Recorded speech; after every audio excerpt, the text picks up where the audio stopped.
சிவனை நிறைய பேர் வணங்குறதே இல்லை. சிவனை வணங்குனா சன்னியாசியாக ஆயிடுவோம், சிவனை வணங்குனா ஆசைகள் எல்லாம் போய் துறவியாக ஆயிடுவோம் அப்படின்னு அவங்கவுங்களுக்கு என்னென்ன எண்ணங்கள் தோணுதோ அது மாதிரி நினச்சிக்கிறாங்க. சிவனை வணங்கினால் என்ன பலன் தெரியுமா?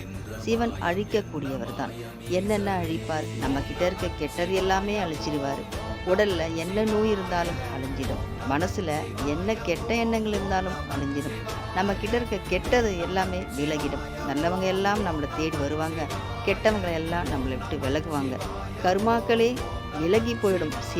நம்ம சிவனடியாராக இருக்கும் போது அந்த கர்மாக்களும் நாள்களும் நவகோள்களும் நம்மளை ஒன்றுமே செய்யாது.